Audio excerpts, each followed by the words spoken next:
ladies and gentlemen, Mike and Robin Zafirovski.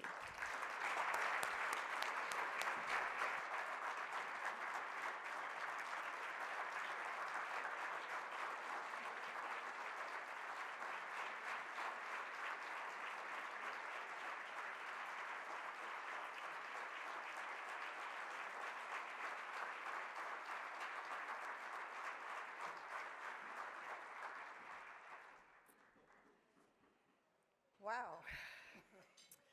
Cardell, thank you for your kind introduction. Thank you for the amazing video. And Greg, thank you to you for the wonderful words. Mike and I are truly humbled and honored to receive this recognition. Our gratitude really extends to the many AUSL contributors and partners over the years for your partnership, your dedication, and the things that you've done to make the important work of AUSL possible. A special thank you. We have friends and family that are here with us this evening, and as Greg mentioned, two of our three sons, the two sons that live locally, Matt and Todd, are here, which is such a blessing.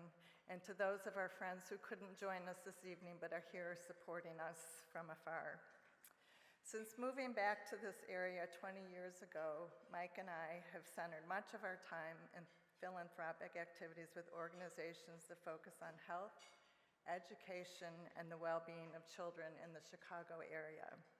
Our involvement with AUSL and the Ann and Robert H. Lurie Children's Hospital Chicago are truly a passion project for both of us. These organizations both provide physical, mental, social, and emotional development to Chicago's children. Lurie Children's Healthy Community work and focus in under-resourced communities is to provide children with access to health care and other community services. This work is so complementary to the mission of AUSL, working tirelessly to improve educational outcomes for underserved students with focus on educational, social, and emotional needs. For me, education was part of my upbringing. Many of my family were or currently are educators. I was fortunate to grow up in a small town where I could have the ability to safely walk to school, my elementary school, my middle school, and my high school, and remember having teachers who made a meaningful impact on my life. I was able to attend college on scholarship and was fully prepared. This instilled in me a strong belief that quality education for all is an absolute necessity. So the mission, the vision, the transformational work of AUSL truly underscores this belief, making our connection to AUSL a natural fit. I'm also very proud of Mike for his unwavering commitment, passion, he's got just a little bit of that, leadership, devotion, and tenacity in carrying on the legacy of AUSL. It truly comes from the heart, and I'm very lucky to stand by his side.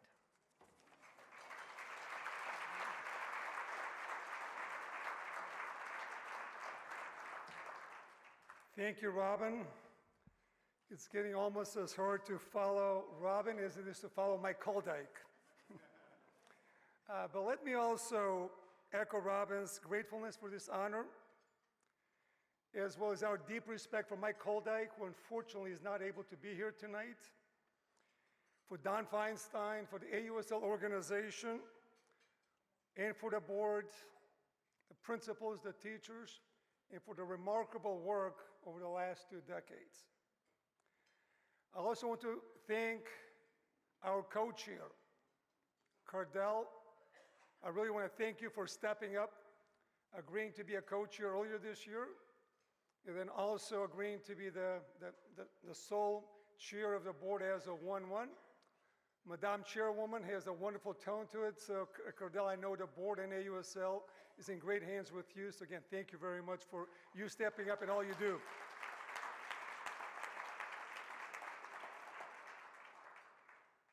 Greg, thank you for that. I have always enjoyed our friendship. Thank you for stepping up. You and Mamie have raised 2 great kids, and Aeon is certainly a pillar in the community, so thank you for all you do. Thank you to all the sponsors, the friends that are here tonight. We are really privileged and touched from your support. I believe from the bottom of my heart of AUSL's mission, that all students should have access to an excellent education right in their own neighborhood. I'm proud how AUSL has always set high expectations. We used to say high expectations and no excuses.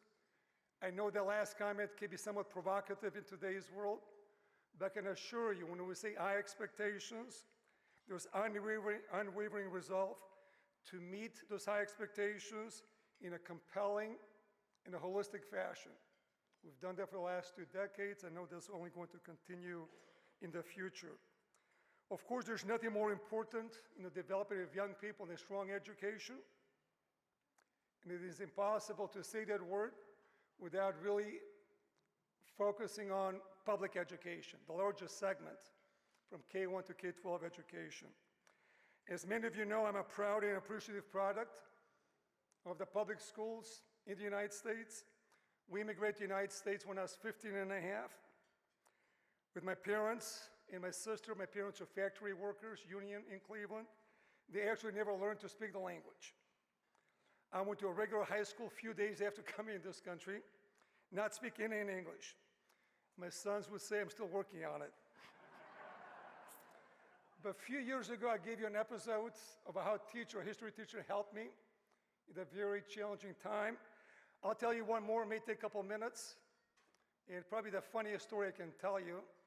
It's just poking fun at me, but also the impact the great teacher, in this case, Coach Rick Anderson, had on me. I was a recreational swimmer in the old country. But when we came here, the kids were teaching me how to speak English. We're swimmers. So, of course, as a 16-year-old at that time, you do what 16-year-olds do. You follow your friends. So I, quote-unquote, walked on the swim team. Berea High School, one of the best swim teams in the country. Top two or three in Ohio. So the headline is that I became a good swimmer. I was junior at that time. I became a good swimmer in 2 years. Among the top 10 in the state. Helped me get a full scholarship to college. But the bigger story is almost it never happened. And here's the funny story. I made the JV team as a junior, quite unusual. And I worked hard in the preseason, but never thought I would get to swim at all. If I did, maybe at the end of the season. So very first meet, again, a small swimming pool, but probably 500 people in 1/4 of this room. You have a swimming pool and you have the seats right next to the swimming pool. So as the JV meet was about to be over, was between Canton and McKinley, a powerhouse in Ohio, the coach comes and taps me on the shoulder and says, "Mike, you'll get to swim in the 100-yard breaststroke." I say, okay, that's a very last event before the varsity swimmers come. And the place at this time is packed. I mean, there's any seats. I'm walking up. I was probably the same size then as I was now. So people say, well, he looks like a swimmer. Big expectations. Then it dawns on me, I actually have never dove before. I mean, I was swimming. So I'm in row 1, and you have all these people right next to you. So you think of since the Olympics, when you dive, you're supposed to look up. And this is the breaststroke. And if you know anything about breaststroke, you dive in, you glide, you take a very strong pull, glide some more, take a strong kick. By the time you're done, you're probably 70% of the first lap you're finished. You take 2 more strokes, then you go back against 4 lanes. So all those things are going through your mind. So I'm there, I dive, and I look as far as I can. And you know, your hands are supposed to hit the water first. Was my knees hit first, then my stomach, then my head, then my hands. So I wasn't dead on arrival, I was dead on start. I mean, I'm in the water 2 yards from the starting block. By the time my head is up, I mean, the guys are finishing the first lap, they're turning around. I still remember my time, hour and 40, I mean, not an hour. No, 1 minute and 42 seconds. So I was almost lapped in a four lap race. So I'm embarrassed. You feel like you're 2 inches tall, and I decided I was going to quit. I mean, this is silly. What am I trying to do? Be a swimmer? Coach Anderson came. This is Mike. Now you're not going to quit. This is my fault. I did not do my job to get you ready for your first meet. So I told you the good story, the good swimmer, full scholarship, but that's what good educators do. They help students achieve their potential, and as you heard tonight, in the previous 19 years, I mean, that's what AUSL does. You heard Mike Koldyke, the wonderful principals, Victor, Matt Sullivan, all the other, Christy, Regina Roberts, Romeo and Crockett. I mean, this is the educators in this room. I want to simply say thank you for all you do for so many students. So much appreciated. I'll give you another example, and this is hopefully to stimulate some thoughts, what each one of us can do above and beyond to what we do already. And this person doesn't know I'm going to mention her name, but this is Gloria Harper. Gloria, if you can just stand up just for a second. Gloria has made such a profound impact on so many students, including our 3 sons. Gloria was a chemistry teacher at Lake Forest Academy. Our boys loved her, she loved them. Then she got a huge promotion, Dean of Students at LFA, very prestigious private school, obviously in Lake Forest. A few years later, she tells us she's leaving to go to this place called Golden Apple. It's the first organization that Mike Koldyke started. They said, wait a second, is that a bigger job? But her passion for what an organization can do for kids, and then fast forward, Matt, when he was at college, decided to work as an intern, internship assignment between his junior and senior year. And then Gloria calls me at the end of that summer. She was almost crying to say, Mike, I cannot tell you the wonderful job that Matt did presenting to the Golden Apple Board of Directors. Wonderful topic, how to increase retention of teachers in education. Soon afterwards, Gloria and Matt introduced us to Mike Koldyke, and Mike was right. I mean, I listened to his vision, Golden Apple, AUSL, and I just asked him, Mike, how can I help you? Be careful what you ask for. Soon, I was a proud board member at AUSL.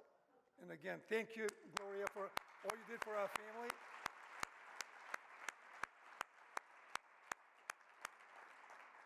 And I'll just finish in a few sentences, but this is a reminder to all of us to always to be open and to look for ways you can say yes on things that matter, whether it's your time, talent, or treasure. In these days of polarization and generalization, all of us know what somebody else should be doing. Very rarely it is us that are stepping up to say what we can do. So I encourage all of us, myself included, to look for ways to say yes to your calling. You can be a founder like Mike Koldyke, you can be a leader like Don Feinstein, you can be a board member, you can be a volunteer, you can be a donor. The challenges and opportunities, particularly in education, are endless, but I would say also the personal rewards in the place that's most important to each one of us. So I'm proud of the work that AUSL has done for 20 years.